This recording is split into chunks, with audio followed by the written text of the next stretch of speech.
What if I told you that something as simple as your blood sugar levels could be the key to successful fat loss as you age? Well, it's true. So I want you to throw out everything you've learned about calorie counting, avoiding fat, and other outdated weight loss advice. I'm going to walk you through how to eat your way to your ideal body composition. So blood sugar balance is important for fat loss because it helps the body burn more fat more efficiently. When blood sugar isn't balanced, the body's more likely to store fat and become resistant to the effects of insulin. Then you're less able to access stored fat for energy and burn it. Now, when you eat sugary processed foods and snack all day long, you know what's happening. You're keeping your blood sugar high. And high blood sugar levels, well, then they trigger an insulin release. And then if insulin stays high, it basically locks the doors to your fat cells. Beyond that, high blood sugar levels can also lead to a damaging kind of inflammation, chronic inflammation, and chronic inflammation can also block fat loss. Plus, high blood sugar means glucose isn't getting into your cells. Your cells basically are resisting insulin, right? And glucose can't do what it needs to do. And this insulin resistance eventually paves the way for type 2 diabetes, heart disease, and other bad things. So goal is we want to keep blood sugar stable and insulin to come up and then to come back to low. And we do this first by eating by the plate. And you've heard me, if you've been listening to the videos, talk about eating by the plate. This is basically the trifecta of protein, healthy fats, and fiber. So starts with protein first, and here's why. I want to make sure that you're getting at least 30 grams of protein at each of your 3 meals. Protein, and especially when you eat it first, this is key critical, it's going to help stabilize your blood sugar levels. Now, beyond that, protein is more thermic, it's more satiating, but what we're really looking at here is how to make sure that we're keeping your blood sugar levels stable. And we know that protein plus fiber slows down stomach emptying, helps you feel fuller longer, and then that they both work together, protein and fiber, to keep your blood sugar levels stable. They won't go up as high when you eat, right? And that's super important. Now, along with what you eat, you're going to want to make sure you get a few specific nutrients that can help balance blood sugar. Before we go into the supplement ones, here's some other things that you probably wouldn't go, that's not a nutrient, but I think of them like that. Remember, food's where we first get our nutrients, right? And one of the ones that you may not be thinking about is lemon juice. I drink something every day, and I love to do this before lunch. And it is called Suja Lemon Love. Shout out. And what it is lemon juice, a little stevia, and cayenne pepper, which of course helps boost your metabolism a little bit. But lemon juice has been shown to lower the blood sugar response to a meal. Similarly, vinegar does that too. So you could make a salad dressing with extra virgin olive oil, get those great polyphenols for your gut microbiome, and then add in some apple cider vinegar. And vinegar can actually act like the diabetes drug metformin to improve insulin sensitivity. Like, these are things we totally need to take advantage of.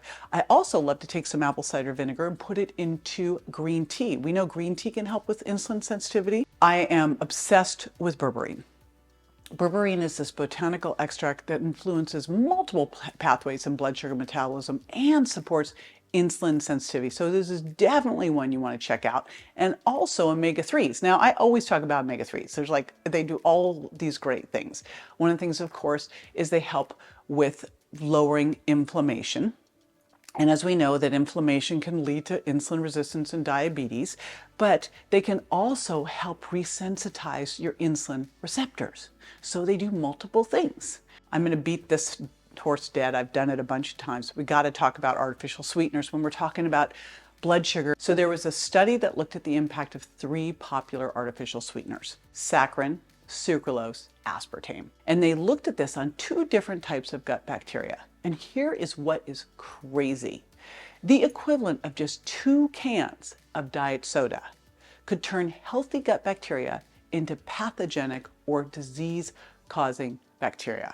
Okay, we also know that artificial sweeteners can lead to calorie dysregulation. What's that mean? You can't calibrate the degree of sweetness and the amount of calories you're eating, and you know what that means? You overeat. So, bad news, no artificial sweeteners, because they're bad news. But good news is there's plenty of great options out there. Like If you're eating sweet, if you really like or dying for sweet, please read the Sugar Impact Diet and learn how to tame your sweet tooth. But if you want some sweet, stevia, monk fruit, and my favorite, allulose. Besides food, what else is there that's impacting blood sugar? Well, one of the big ones is meal timing, because of course it's not just what you eat, right? But it's also when you eat. And the first thing that I want you to look at is how you space your meals and when you eat your meals. Here's how this all works. You're waking up in the morning. You want to eat 2 to 3 hours after waking. Not right away, because you still got to give your pancreas the time to go wake up, right? But get up in the morning, meditate. If you're going to do a fasted workout, now's the time. And then you'll eat 2 to 3 hours after waking up. Then I want you to eat every 3 to 6 hours. And this is important. No snacking. Every time you eat, remember, you're raising blood sugar. When you raise blood sugar, you got to raise insulin to bring the blood sugar back down. If you're eating every 2 hours, your body's never having a chance to get that insulin back down to fasting levels. That means that you're locking the doors to fat cells. We're eating every 3 to 6 hours. So let's say that you wake up 6 a.m., you have breakfast at 9 a.m., and then you have lunch maybe around 1. Now, the next thing you want to make sure that you're doing is stop eating 3 to 4 hours before bed. 3 hours is the real cutoff. We want to make sure that body can do what it needs to do while it's sleeping. What I really want you to look at is eating within somewhere between, I find for most of us a 9 to 10 hour window is great. Now, I mentioned sleep a little bit here. There's a study that showed that a partial night's sleep deprivation, just a little bit, like, you got 5 to 6 hours instead of your 7 to 9 hours, can lead to insulin resistance. You can be doing everything else right, eating correctly, exercising, and you can have issues with insulin resistance because of poor sleep. One of the things that happens with insulin resistance, if your insulin's out of balance, it's going to mess up your hunger regulating hormones like ghrelin. And again, remember, your pancreas is snoozing. So insulin levels should be lowest at night because melatonin's up, insulin's down. And here's what's also cool. One thing you can do to help with this is take melatonin. So in my sleep candy, I have melatonin. If we take melatonin before bed, it can actually help improve insulin sensitivity. It can help lower inflammation, and it can help increase the hormones that help regulate blood sugar balance. How cool is that? So what do we want? 7 to 9 hours of quality sleep every single night. So if you are going, I still can't quite get that thing together, check out some of my other videos on sleep and my blogs. I've done so much on this because it's so super duper important. And the other thing that's important, and boy did I learn this during the pandemic, is stress. Cortisol, we've all heard about this, what your adrenal glands pump out. It's ideal, like short term, we got to have this. It wakes you up every morning, and it's going to be something so your body can utilize glucose. It's important. We would die without it. But we need to be able to have our body come up in the morning and then have a nice curve where it's coming down throughout the afternoon and low in the evening. Where we get in trouble is when we have elevated cortisol when it shouldn't be.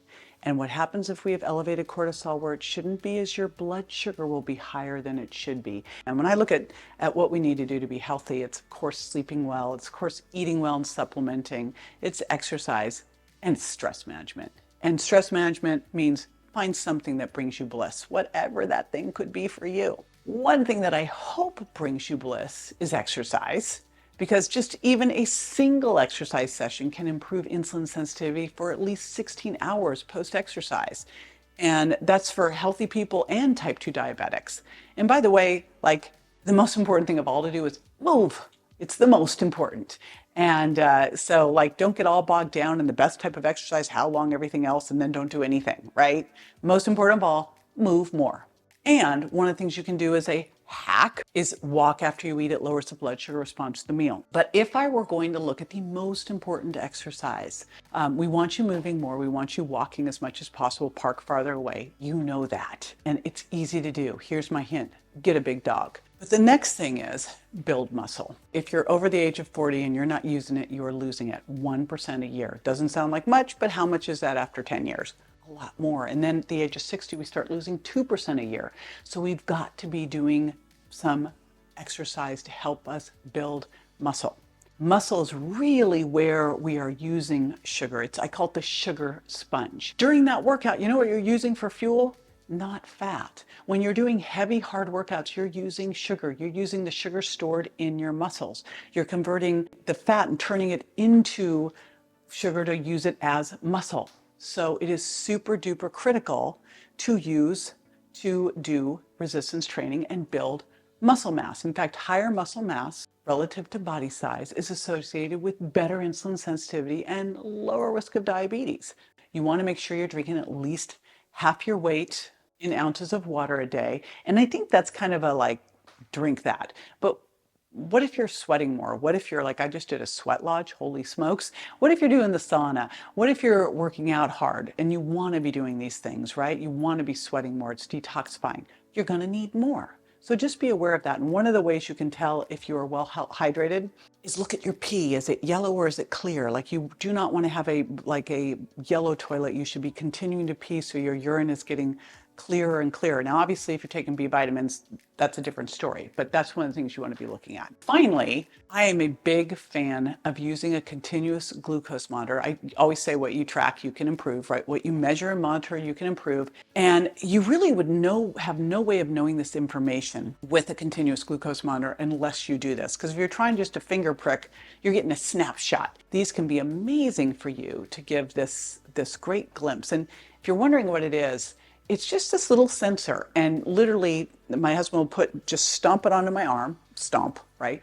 And then it goes on there. It's got a little tiny sensor under your skin. You can also put on your belly. I found that very uncomfortable. So I put it on my arm, and then I have a little app, and I just have hold the app up to the monitor, and then it's just tracking my levels. And again, you see in real time what the things you're doing, how they're impacting your blood sugar for the good or for the bad. And these things are super affordable. And this isn't like, oh, you need to wear one forever.